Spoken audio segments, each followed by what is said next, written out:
Greetings, viewers. I'm Anastasia, teamed with Irene for day 12 of our detailed 50-day software architecture class. In day 11, we covered data management in architecture, from structured relational databases with ACID guarantees to flexible NoSQL options like MongoDB for scalable schemaless storage.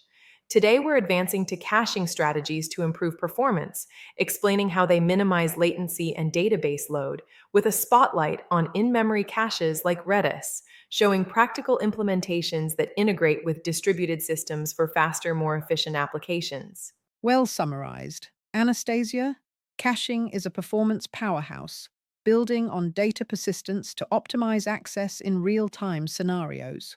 Let's outline day 12 comprehensively. Caching involves storing frequently accessed data temporarily to enable quick retrieval, reducing the need for repeated expensive operations. We'll explore various strategies, including caching levels from client side to database and eviction policies to manage cache size. A key focus is in memory caching with tools like Redis for ultra fast, volatile storage. This connects to Day 11's data management, where caching acts as a layer atop databases to alleviate read-heavy loads in relational or NoSQL setups. A strategic layer. These techniques will reveal how to boost system responsiveness without overhauling core data stores. Why incorporate caching in architecture? It significantly improves performance by slashing response times through serving data from fast access storage instead of slow backends. It offloads databases, cutting down on expensive queries and extending their lifespan under load. For scalability, caching allows systems to handle more concurrent users without proportional infrastructure growth. Economically, it's cost-effective, requiring less compute resources overall, especially in cloud environments with usage-based pricing. Basics of caching. A cache is a high-speed, temporary storage layer holding copies of data for rapid access, closer to the application than primary storage. A cache hit occurs when requested data is found, a miss when it's not, triggering a fetch from the source. Invalidation removes or updates stale data to maintain accuracy. Types include local caches within an app instance for speed and distributed for shared access across nodes. Caching levels in detail. Client-side caching uses browsers or mobile apps to store data locally, reducing network trips. Application-level caching embeds in code or uses proxies like Varnish for dynamic content. Database caching stores query results internally to avoid recomputation.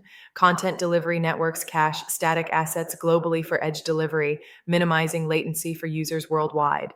Caching strategies, starting with write-through. Data writes update both the cache and backend database at the same time, guaranteeing immediate consistency. This is ideal for read-heavy scenarios where stale data is unacceptable. However, it increases write latency due to dual operations. Apply it in consistency-critical apps like financial systems, balancing reliability with performance. Write-back strategy. Writes go to cache immediately, with asynchronous updates to the database, speeding up operations. This suits write-intensive workloads where slight delays in persistence are acceptable. Risks include potential data loss if the cache fails before sync. Use intolerant apps like session stores, with safeguards like replication.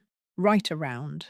Writes bypass the cache, going directly to the database, with caching only on read misses. This avoids polluting the cache with data that's rarely read, optimizing space. It's useful for write-heavy, read-sparse scenarios. Drawback is slower initial reads post-write until a miss populates the cache. Eviction policies. LRU evicts the least recently used items when full, favoring active data. LFU removes least frequently used, good for stable patterns. FIFO is simple, removing oldest first regardless of access. TTL sets time-based expiration for automatic removal, preventing staleness. Caching challenges. Maintaining consistency to avoid stale data requires careful invalidation. Thundering herd occurs when many requests miss simultaneously, overloading the back end Mitigate with locks. Manage cache size to fit memory constraints. Secure against exposure of sensitive data by encrypting or avoiding caching it. Introducing in-memory caches. These store data in RAM for ultra-fast access, outperforming disk-based options. They're volatile, meaning data evaporates on restarts, so use for non-persistent needs. Ideal for sessions, computed results, or temp data. Examples include memcached for simple key value and Redis for advanced structures. Redis as an in-memory cache, a versatile key value store supporting lists, sets, hashes, and more for complex data, offers persistence via snapshots or append-only files for durability if needed, includes pub/sub capabilities tying to day 9 for real-time messaging, clustering enables horizontal scaling and high availability across nodes. Redis use cases, cache API responses, or user sessions for quick retrieval. Implement rate limiting with atomic counters to prevent abuse. Use sorted sets for leaderboards or rankings. As queues for task management, previewing day 29's asynchronous communication. Redis features atomic operations and multi-command transactions for consistency. Lua scripting embeds custom logic server-side for efficiency. Modules extend functionality, like ReadySearch for full-text search, Sentinel monitors and failovers for high availability in clusters. Other caching tools, memcached for basic high-speed key-value caching without persistence, Varnish as an HTTP accelerator for web content, Acache for in-process Java caching with clustering. Select based on requirements like speed, persistence, or integration. Implementing caching in architectures. Add as a layer in Day 7 microservices for per-service optimization. Use Day 9 events for cache invalidation on data changes. Integrate with Day 10 serverless for cached function results. Thoroughly test behaviors like hits, misses, and evictions. Best practices for caching. Cache data with high read-to-write ratios to maximize benefits. Monitor hit rates and adjust cache sizes accordingly. Secure by encrypting sensitive data in transit and at rest. Implement fallbacks to handle cache misses or failures gracefully, ensuring system continuity. Common pitfalls. Cache stampede from concurrent misses overloading backends. Use jitter or locks. Overcaching wastes memory on rarely used data. Stale data from inadequate invalidation harms accuracy. Ignoring cold cache starts after restarts leads to initial slow performance. Recapping day 12, we explored caching strategies to boost performance from basics to advanced policies. Covered levels, eviction, and in-memory tools like Redis with use cases and pitfalls. The key takeaway: strategically apply caching to reduce latency and enhance system efficiency. Welcome to day 12 of the 50 Days Software Architecture class on YouTube, where we're building essential skills for software architects and developers. I'm Anastasia, and today we're diving deep into caching strategies, a critical topic for optimizing performance in any system by storing frequently accessed data in fast access layers. Caching is all about storing frequently accessed data in fast access storage layers like in-memory systems, dramatically reducing latency from milliseconds, such as 50 to 200 milliseconds for typical database queries, to microseconds, for example, 0.1 to 1 millisecond with efficient caches, making applications feel instantaneous.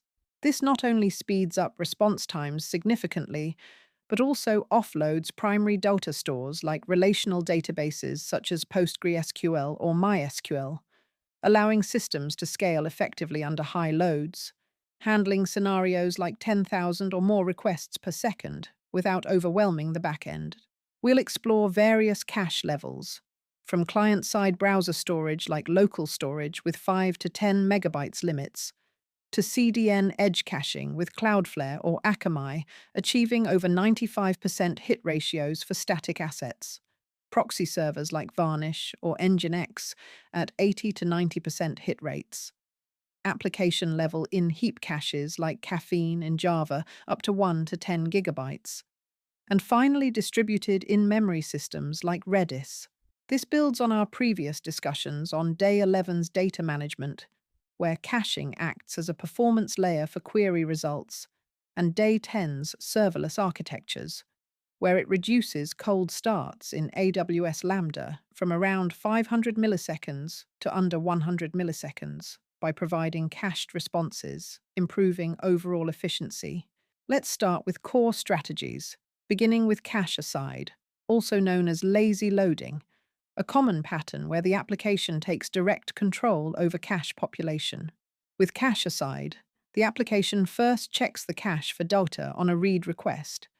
If it's a miss, it fetches the data from the database, populates the cache with it, and then serves the response, offering fine-grained control, as in user profile caching with a 5-minute TTL.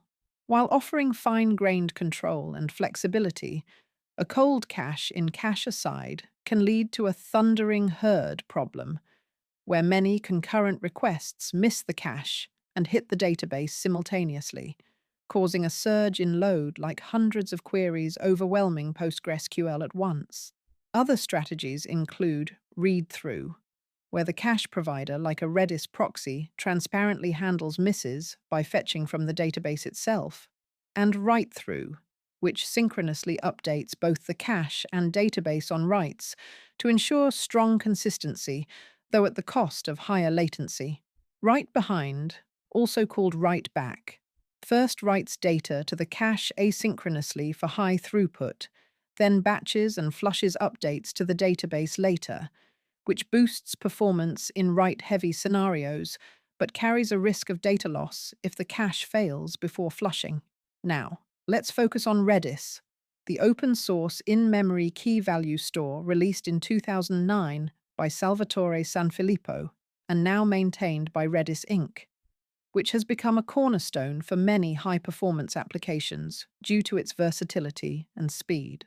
Redis supports a rich set of data types beyond simple key value, including strings, lists, sets, hashes, sorted sets, bitmaps, hyperloglog for cardinality estimation, geospatial indexes, and even modules like Redis JSON and Redis Search, making it incredibly versatile for various use cases from session stores to real-time analytics. Redis Cluster, introduced in 2015, provides automatic sharding across thousands of nodes with high availability through master-slave replication and Sentinel failover, typically under 10 seconds, ensuring 99.99% uptime and linear scalability for massive datasets. This distributed architecture allows Redis to handle millions of operations per second. For instance, over 1 million QPS on AWS M5.224 large instances, with extremely low latency, P99 under 5 milliseconds, even under immense load, outperforming alternatives like memcached in features with persistence via RDB or AOF. Crucial for managing memory limits, such as Redis's max memory set to 64 gigabytes, are eviction policies, which intelligently determine what data gets removed when the cache reaches capacity to maintain performance. LRU, or least recently used, is a common policy and Redis default that evicts the least recently accessed items first, often achieving over 90% hit ratios in benchmarks by keeping hot data in memory like a clock algorithm pushing out cold entries. Other policies include LFU for least frequently used items based on access counters, and TTL or expire for time-based expiration, such as 3600 seconds on keys, along with variants like all keys, LRU, or volatile-only modes to ensure data freshness and prevent memory bloat. Understanding cache hit and miss dynamics is key to optimization. A hit provides direct instant service from cache at under 0.5 milliseconds with Redis Get, targeting 80 to 99% rates to save 90% database load, while a miss incurs a penalty by fetching from the database, aiming for a miss penalty ratio under 10%.